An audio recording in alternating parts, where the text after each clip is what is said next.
Hey everyone, welcome back to Tech Focus channel. In our last video, we discussed about the fundamental building blocks of JavaScript primitive data types. Today, we are going to talk about the world of non-primitive data types, also known as the reference types. This powerful structure allows you to organize and manipulate complex data in your program. Unlike primitive data types that hold single values, non-primitive data types store collections of data or references to other values. This enables you to create more complex data models for your applications. Okay, let's start it with object. Object act as a container that hold key value pairs. Key can be string or symbol, while values can be any data type, including primitive or even other object. This flexibility makes them incredibly versatile for representing real-world entities or complex data structures. Okay, let's create an object by the name of person equal to and curly braces open and close. The first key value could be name is the key, and the value, let's write, for example, John, and the second key could be last name. It could, and let's put the its value, and the third, let's add the third element as an array. Skills, HTML, CSS, and JavaScript is okay. And let's also write a function inside the object. For example, I'm going to have a key by the name of file name and its value. Let's write a function. This dot full name is equal to this dot name. Let's concatenating this by space and with this dot last name. Okay, let's make a little bigger this. As you can see, now we concatenate the name and the last name as a full name. Now, how we can access the values of the key inside the object? CLG. If I want to access the John, and I simply write the person, which is the name of the object, and the key of that value. As you can see, now we get log of the name. If I want to access, for example, the CSS, how we can use that? And I simply write skills, and we can access the array element by using square bracket, and I'm going to access the CSS. As you know, the array its index starts from 0. For example, the index of HTML is 0, CSS is 1, and JavaScript is, and JS is 2.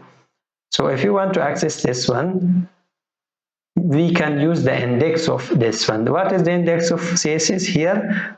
We say the index starts from 0. Now the index of CSS is 1. Okay, I'm going to save that. As you can see, we see the CSS here. But how we access the full name, which is a function, you can write the full name and parentheses. Oh, we made a mistake here. I think we should return this. As you can see, we now have access to the name and last name, which concatenated as a full name. John Doe. We concatenated the name and the last name with a space, and now we get log of the full name. You can see the John Doe. Okay, let's comment the object and explaining the second data, non-primitive data types, which is an array. Okay, an array is a special variable which can hold more than one values. Each has a specific index position, which is start from 0.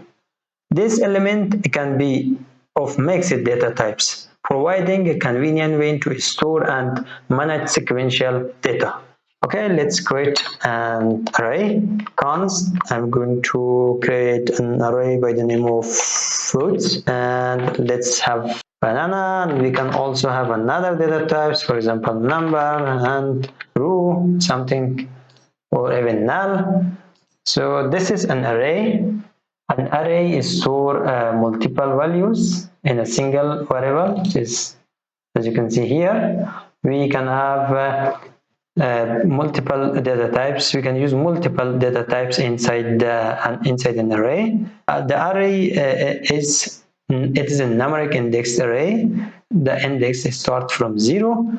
If we want to access, for example, the apple, we can write simply, for example, I'm going to access the orange. How can we access? So we can write the fruits and square bracket, and we count the index of the array. It is 0, it is 1, it is 2. Now I'm going to access the orange, so I can simply write the 2. As you can see, we have access to the orange here. And I'm going to, for example, the index 3, which is the 20, and also let's index 4, which is true.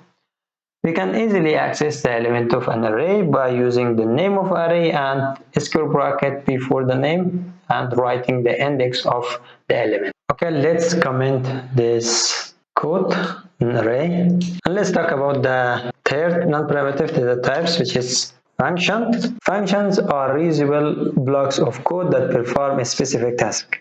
They can take parameters and optionally return values. Functions are essential for structuring your code, promoting reusability, and managing complexity. Okay, I'm going to write a function by the name of, for example, greet, and let's give a parameter as a name, and let's return a simple hello user.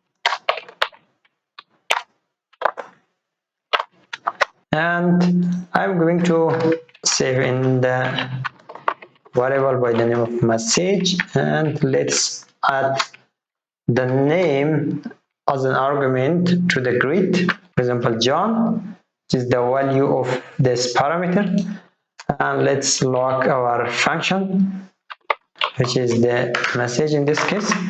As you can see, we returned the hello John. So the function is a non-primitive data types which can be used for reusability and managing your code, and you can perform any kind of task inside this curly braces inside the function. Okay, we covered 3 very important non-primitive data types or reference data types, which is object, array, and function.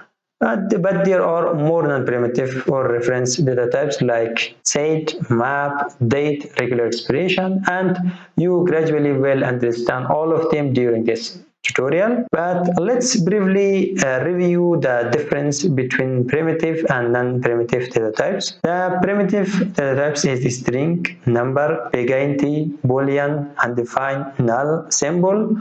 They are primitive data types. And non-primitive data types are object, array, function, date, regular expression, and so on. They are non-primitive data types. Primitive data types can hold only single value, while non-primitive data types can hold multiple values and methods.